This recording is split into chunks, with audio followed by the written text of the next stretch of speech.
ہمارے ہاں مصیبت یہ ہے کہ ہم ضروریات دین سے بے نیاز ہو جاتے ہیں اور فروعات پہ لڑائی شروع کر دیتے ہیں،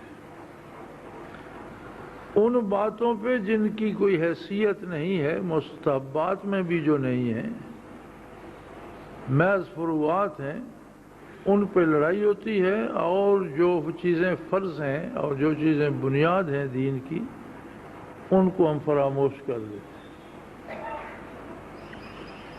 بالکل اس طرح جیسے کوئی چھت سے گر کر مر گیا تو وہ اس کے دوست احباب ٹٹول ٹٹول کر دیکھ رہے تھے اور کہہ رہے تھے اللہ کا شکر ہے کہ اس کی کوئی ٹانگ بازو نہیں ٹوٹا۔ بھی ٹانگ بازو کی سلامتی کو وہ کیا کرے گا، وہ تو مر گیا۔ تو فکر تو زندگی کی چاہیے۔ پہلی بنیادی بات تو یہ ہے، پچھلے دنوں یہاں ایک اشتہار تھا کسی مولانا کا کہ میرے ساتھ کوئی مناظرہ کرے، کیا آمین بلند آواز میں کہی جانی چاہیے یا خاموش کہنی چاہیے۔ تو وہ جیت گیا تو پتہ نہیں میں اسے کیا دوں گا یا کیا کروں گا، کچھ پتہ نہیں، کچھ روپے رکھے ہوئے تھے انعام۔ ایک ایسا مسئلہ ہے جو بالکل فری ہے، آمین کہنے پہ پوری امت متفق ہے۔ کچھ لوگ ہیں جو آہستہ کہنے کے قائل ہیں اور کچھ ہیں جو بلند آواز سے کہنے کے قائل ہیں۔ عموماً امام مالک رحمۃ اللہ تعالی علیہ اور ان کے پیروکار جو فقہی اعتبار سے ہیں، اور یہ فقہی مسئلہ ہے، ثابت دونوں طرح سے ہے کہ حضور علیہ الصلوۃ والسلام کے عہد میں بلند آواز سے بھی کہی گئی اور خاموشی سے بھی کہی۔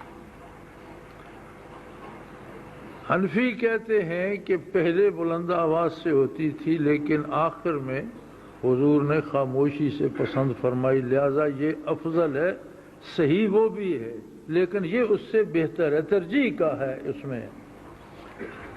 اور دوسرے حضرات کہتے ہیں نہیں، ترجیح اس کو ہے بلند آواز سے کہنے کو، یہ زیادہ بہتر ہے۔ یعنی اختلاف اگر ہے تو اس کی بھی ترجیح میں یا اس کے بہت بہتر ہونے میں غلط کوئی بھی نہیں کہتا۔ اب اس پہ مناظرے کی کیا ضرورت ہے اور اس پہ انعام رکھنے کی کیا ضرورت ہے؟ جبکہ عام آدمی کو آپ وضو کا طریقہ نہیں بتاتے، نماز کا سلیقہ نہیں بتاتے، بنیادی عقائد نہیں بتاتے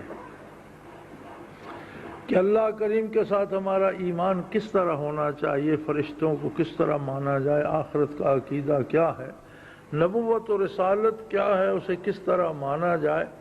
پھر سب سے زیادہ ضروری فرائض ہیں، فرائض کا جاننا اور فرائض کا علم ہونا بھی فرض ہے۔ اس کے بعد سنت کی باری ہے، پھر مستحبات کی۔ سنت کا جاننا سنت ہے، سنت پر عمل کرنا سنت ہے، فرض کا جاننا فرض ہے، فرض پر عمل کرنا فرض ہے۔ تو یہ ساری باتیں چھوڑ کر ہم فروعات پہ چلے جاتے ہیں۔ بہت سی چیزیں ہوتی اپنی اصل میں تو وہ بہت خوبصورت ہوتی ہیں، لیکن جب ہم انہیں دین کی بجائے رواج میں لے آتے ہیں تو فائدے کی جگہ وہ نقصان دینے لگتے ہیں۔